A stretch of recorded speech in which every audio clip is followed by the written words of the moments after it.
Ya, dalam persidangan tadi saya menerangkan bahwa terdakwa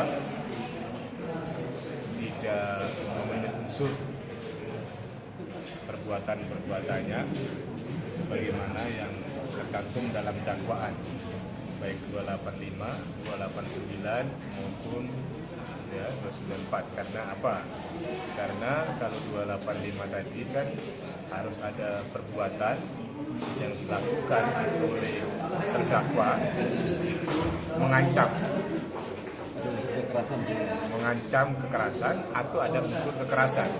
Jadi kalau lihat dari kronologisnya kan tidak ada tindakan yang berupa kekerasan atau kemudian ancaman kekerasan untuk dilakukan persetubuhan atau kemudian tindak pidana pencabulan.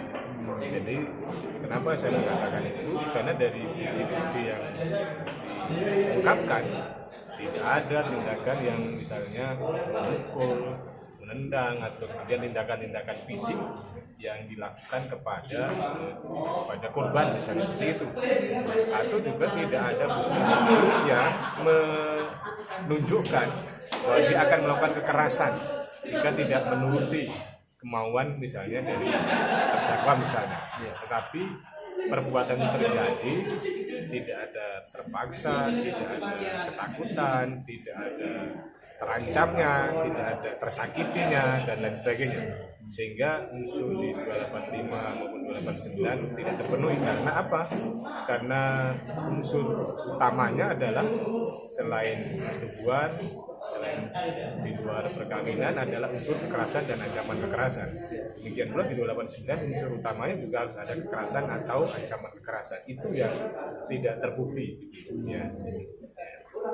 Jadi dua pasal itu tidak terbukti maksudnya? Dalam pandangan saya, ya, secara teoritis bahwa kekerasan atau ancaman kekerasan itu harus ada tindakan, ada perbuatan-perbuatan yang mengarah kepada fisik atau ada tindakan-tindakan fisik sehingga korban tadi itu berada dalam situasi takut, tercederai, sakit atau terancam atau tidak merdeka gitu. Jadi nggak ada perbuatan itu. Apa artinya persetubuhan itu ada tapi tanpa paksaan?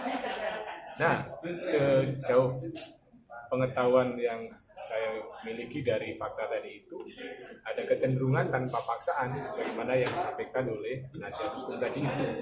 Jadi persetubuhan itu taruhlah terjadi misalnya, tetapi kan tidak dengan kekerasan atau ancaman kekerasan. Kalau kemudian ternyata ada persetubuhan tanpa kekerasan atau ancaman kekerasan, berarti ya 285-nya nggak masuk di situ. Karena di 285 itu tidak semata-mata hanya menggunakan unsur persetubuhan ya, tapi harus ada unsur kekerasan atau ancaman kekerasan. Tapi kan masih ada dua pasal yang lain, 289 sama. Ya, 289 pun juga begitu. Kan 289 kan pencabulan ya. Pencabulan dengan kekerasan atau ancaman kekerasan ya. Kalaupun toh terjadi pencabulan tetapi kemudian kekerasan atau ancaman kekerasannya itu adalah tidak ada, maka tidak bisa digunakan di 289. Demikian pula yang dakwaan terakhir itu kan adalah soal relasi kuasa sehingga kemudian menyebabkan terjadinya pencabulan. Relasi kuasa di sini adalah adanya ketergantungan korban misalnya kepada orang yang melakukan, karena hubungan misalnya murid dengan gurunya, hubungan pasien dengan dokternya ya, hubungan anggota dengan pengurusnya ya, hubungan misalnya orang yang berada dalam pengawasannya. Jadi ini kan kalau terjadi relasinya ini kan bahwa ya diduga pelaku ini kan bukan guru secara langsung kepada korban, taruhlah seperti itu, sehingga kemudian unsur 294-nya tidak masuk di situ. Oh, jadi tiga-tiganya nggak masuk Pak ya? Tidak masuk dalam pandangan saya. Meskipun psikisnya nggak masuk. Nah ini kan kalau bicara KUHP itu adalah kekerasannya fisik, kekerasan fisik ya. Kekerasan dalam KUHP yang merupakan warisan Belanda itu adalah cenderung bersifat fisik ya. Beda dalam konteks KDRT, yaitu adalah misalnya psikis, yang mana itu misalnya karena ancaman-ancaman yang bersifat misalnya gangguan kejiwaan dan sebagainya. Maka ini adalah sifatnya adalah fisik. Nah pada sisi yang lain kan juga yang juga ini tidak memenuhi unsur karena tidak didukung dengan alat bukti yang memadai. Misalnya tidak ada saksi yang melihat, mengalami dan mendengarkan secara langsung atas peristiwa tadi itu. Kalaupun toh itu tidak ada, saksi-saksi yang dihadirkan pun juga tidak persesuaian antara saksi satu dengan saksi yang lain. Saksi ini cerita A, saksi ini cerita B, ini C, sehingga tidak terbangun sebuah kebenaran. Maka berarti kan tidak ada alat bukti saksi yang mendukung atas peristiwa pidana tadi. Nah, pada sisi yang lain juga, kalau menggunakan alat bukti surat misalnya berupa visum, ini ada persoalan, ya, ada persoalan dalam arti visumnya berulang-ulang, visumnya ada cacat formilnya, direvisi, diperbaiki, ada jangka waktu yang cukup lama antara visum dengan peristiwa yang dianggap terjadi tadi itu, sehingga keakuratan kebenaran dari visum tadi dipertanyakan atau diragukan. Jadi alat bukti saksi tidak mendukung, alat bukti surat juga tidak mendukung kan. Nah, pada sisi yang lain kan juga sebetulnya perkara ini sudah SP3 misalnya kan, sudah SP3, terus kemudian ada yang diungkap lagi ya. Nah, terus pada sisi yang lain juga ini kan sudah P19-nya lebih dari 3 kali. P19 3 kali itu ya berarti mestinya perkara ini tidak lanjut karena tidak memenuhi syarat atau tidak layak. Ada perkapnya seperti itu.